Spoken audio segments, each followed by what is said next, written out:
Tinanong ni Senador Panfilo Ping Lacson na kung halos lahat ng mga saysay ay hindi na kumikilala sa tinawag niyang disgrasyadong ex-Senate President na si Alan Peter Cayetano bilang leader ng Senado. Ano ba siya?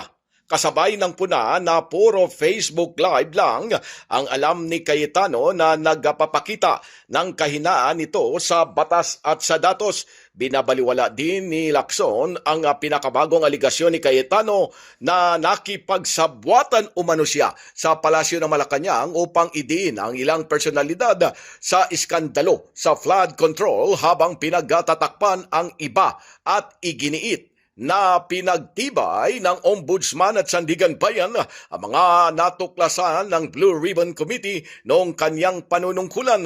Paliwanag pa ni Senador Lacson na maging ang mga Executive Department, House of Representatives, Integrated Bar of the Philippines, Law Deans, Law Professors, former Senate Presidents at marami pang iba ay hindi kinikilala si Senador Alan Peter Cayetano bilang presidente ng Senado. Matatandaan na noong Hunyo 3, nagpulong ang 12 senador sa kabila ng boycott na pinangunahan ni Cayetano at ng nooy mayorya. Inihalal ng bagong mayorya si Senador Sherwin Gatchalian bilang Senate President pro tempore at Acting Senate President.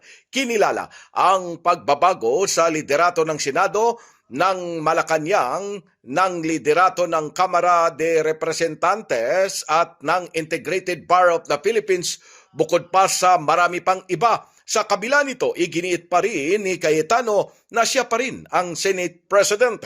Pinangunahan pa niya ang isang huwad umano na pagdinig noong nakarang Huwebes at inangkin na siya ang magsisilbing presiding officers sa impeachment trial ni Vice President Sara Duterte na magbunsod kay Lacson upang ilarawan siya bilang kahiya-hiya at hiwalay sa realidad. Samantala, pinawalang halaga ni Lacson ang mga pahayag ng napatalsik na dating Senate President sa Facebook Live nitong Sabado ng gabi na umano'y piling personalidad lamang ang kanyang idiniin habang pinagtatakpan ang iba pa sa usapin ng flood control. Binigyan diin ni Senador Lacson na ang mga pagdinig ng Blue Ribbon Committee na kanyang pinamunuan ay nakabatay lamang sa mga ebidensyang nakalap na humantong sa pagsasampa ng mga kaso laban sa ilang personalidad kabilang ang mga ilang kapwa-senador.